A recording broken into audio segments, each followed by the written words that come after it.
Au diable tous ces bavardages, prenez José, deux hommes avec vous, et voyez là-dedans qui cause cet appart. Can you tell me a little bit about your background?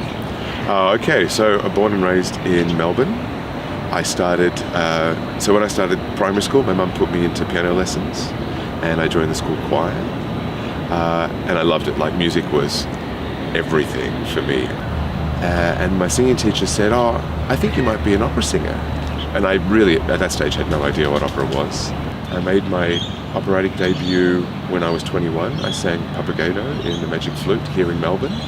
I joined the Opera Australia chorus in 2003 as a Melbourne singer though, so I was still living here in Melbourne in 2003. And then in 2008, I got a phone call and there was a full-time position available in Sydney, which I accepted. So I moved to Sydney, joined the full-time chorus there, and then in 2014, I want to say, they offered me a position in the principal ensemble. So I quit the choir, quit the chorus, and became essentially an ensemble principal, which is, you know, what I've been ever since. You probably get asked this all the time, but do you have a favourite opera, or is there an opera that you just love performing because it makes you feel something inside? So yes, my all-time favourite opera is Mozart's The Marriage of Figaro. I think it's the most perfectly constructed opera. Yeah. Do you have an idol? Do I have an idol? I have a million idols. My first idol was definitely Pavarotti during like the 1990s three tenors phenomena for the World Cup. He just, Pavarotti became like a household name within my family, and I became totally obsessed with him. The idols that I have now, and the singers who I really look up to and try and follow their trajectory, American bass Samuel Ramey, Italian bass Cesare Siepi. You have a concert coming up, Yeah. Babi Yar. Yeah. Can you tell me a little bit about it and how people can come and see it? Yeah, absolutely. So this concert that I'm singing in with the Zelman Symphony commemorates the 75th anniversary of the Babi Yar massacres of the Second World War. The symphony is written by Dmitri Shostakovich. He wrote it in 1962 using the poetry of the Ukrainian poet Yevgeny Yevtushenko. So what happened was Yevtushenko wrote this poem in 1961, 20 years after the massacres. And essentially he wrote it because the Russian government hadn't actually acknowledged that the massacres had taken place. So in 1941, the Nazis, so Hitler's Nazis in the Second World War, came into the Ukraine, into Kiev, and rounded up all the Jews in town, took them to Babi Yar, which was at that point was a ravine just outside of Kiev, lined them up and killed them.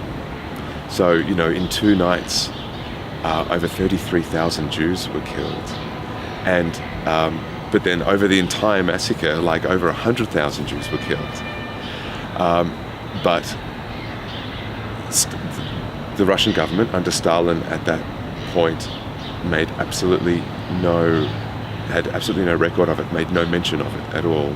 So 20 years later, Yevtushenko, completely disgusted by this, decided to write this extraordinary poem called Babi Yar, which really raised the awareness of the massacre throughout the Russian community and the Ukrainian community.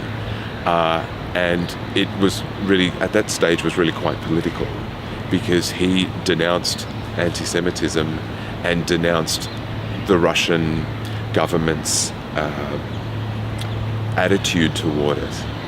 And so Shostakovich, being a man of his time, decided to take this poetry and set his 13th symphony to it. So this concert is the Symphony No.13, titled Babi Yar, and it takes 5 of Yevtushenko's poems and sets them to music. And it's scored for a double orchestra, so we're going to have 100 nearly 100 players on the stage, orchestral players. We're going to have about 180 male choristers on stage as well. And then I'm going to be at the front singing solo. Yeah, so singing the text with the choristers. So it's huge, it's enormous. A friend and a mentor of mine, Daniel Zemegi, arguably Australia's greatest bass at this time, he told me to actually have a look at it because I was looking for new projects to learn or new repertoire. And he said, "Oh, have a look at the Shostakovich Babi Yar Symphony. I think you'll be inspired by it." And even after the first listening, I just thought, I've got to produce this. I've got to be a part of this. And so I approached the Zalman Symphony, and we're talking 2015. And George Deutsch, who's one of the committee members of the Zalman Symphony, just wholeheartedly said that they wanted to be a part of it. And so here we are, nearly 2 years later, having set a date, and it falls within the 75th anniversary of the massacres. So it's a big deal. You know, it's going to be the biggest commemorative concert of its kind, most certainly in Australia, possibly in the Southern Hemisphere. And it's going to just commemorate, you know, some of the worst atrocities of the 20th century, most certainly of the Second World War. And yeah, I'm lucky enough to be a part of it, to be, you know, one of the driving forces behind it. Yeah, so this is really exciting. The Arts Centre Melbourne are supporting it as well, so they're really happy that we're going to be doing it at the Hamer Hall.